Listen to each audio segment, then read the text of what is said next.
Imagine driving your own car, minding your business, when suddenly, flashing lights appear behind you. A routine traffic stop. Not quite. This officer isn't just checking for speeding. He's convinced the car doesn't belong to the man behind the wheel. Why? Because it's too expensive, and in his eyes, this driver just doesn't fit the profile. What starts as an uncomfortable encounter quickly escalates. The man tries to explain, but the officer isn't listening. Handcuffs click. The situation spirals.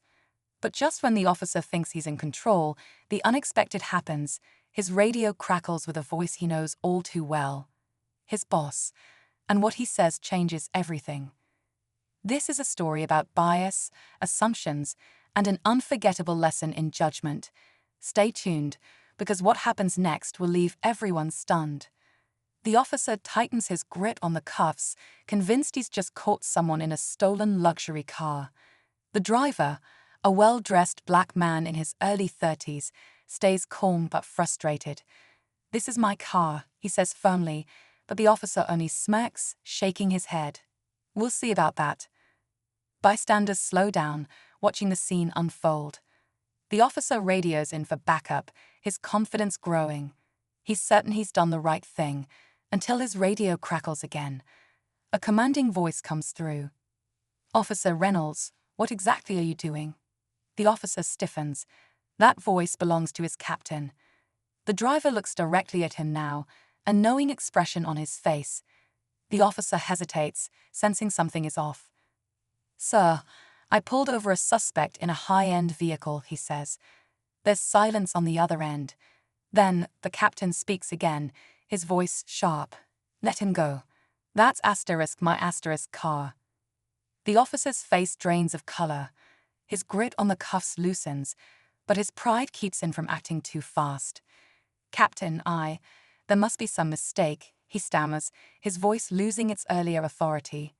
The driver, still calm despite the tension, raises an eyebrow. "I told you," he says quietly, shaking his head. But the officer isn't ready to back down yet. "Sir, I need to verify," he insists, his hand still hovering near his holster. The radio crackles again, this time with a sharper edge. "Reynolds, I said let him go. Now." A long pause stretches between them, thick with unspoken words. People are watching. Some have their phones out, recording. The driver doesn't say a word, just waiting. He's seen this before, too many times. The officer finally exhales, hesitating before unlocking the cuffs. But even as he does, one question lingers in his mind. Who is this man? The officer's hands shake slightly as he fumbles with the cuffs, finally releasing them. The driver rubs his wrists but doesn't say a word. He doesn't need to. The tension in the air speaks for itself. Officer Reynolds takes a step back, his mind racing. This isn't how things were supposed to go. He was sure he had caught someone in the act. But now doubt creeps in. Had he just made a huge mistake? The sound of tires screeching pulls his attention away. A sleek black SUV pulls up fast, stopping just inches from the scene. The door swings open, and out steps a tall man in a sharp suit, his captain. His expression is unreadable, but his eyes burn with disappointment. He doesn't even look at Reynolds at first. Instead, he walks straight to the driver, gripping his shoulder like an old friend. "You okay?" the captain asks. The driver nods, but his expression is tight. Officer Reynolds watches in stunned silence. How does this man know his captain so well? And more importantly, who really has the power here? Officer Reynolds shifts uncomfortably, his mind scrambling to make sense of what's happening. His captain, his boss isn't just familiar with the man he arrested.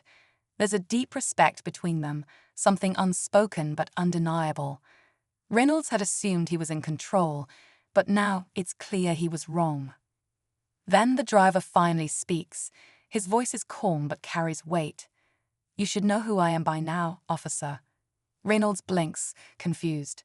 His captain crosses his arms, waiting for him to put the pieces together. And then it hits him. This isn't just some well-dressed man in an expensive car. The captain sighs, finally breaking the silence.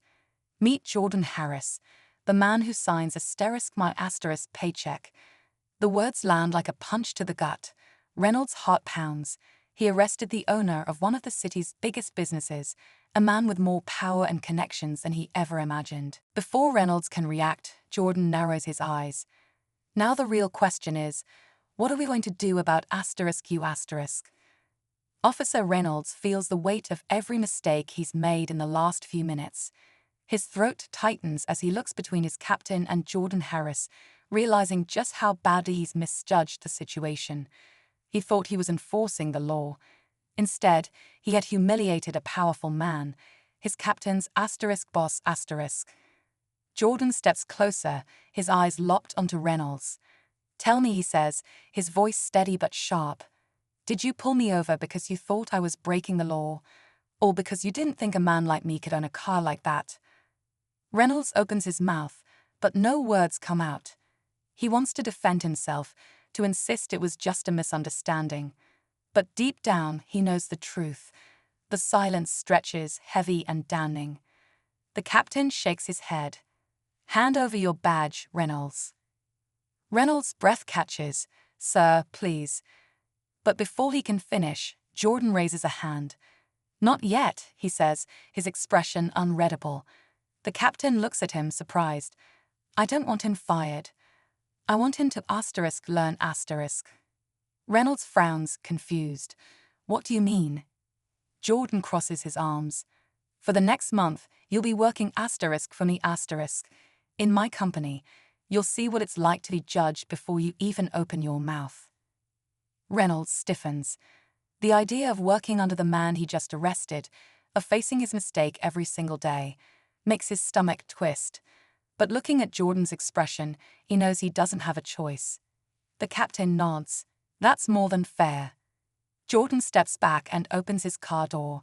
But before getting in, he looks at Reynolds one last time. "Next time, think before you act."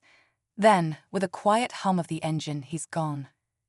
Reynolds stands frozen as reality sinks in. He thought his job was about control, about authority.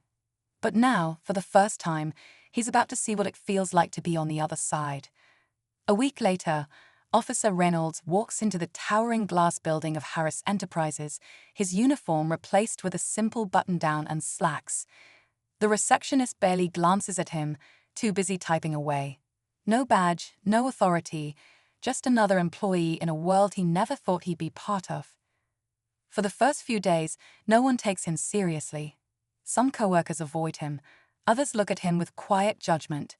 He now understands what it's like to be on the receiving end of assumptions. He listens to stories from employees who have faced unfair treatment, seeing the world through a lens he had never considered before.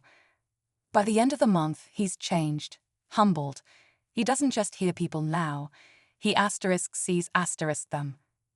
As he steps out of the building on his last day, Jordan Harris is waiting.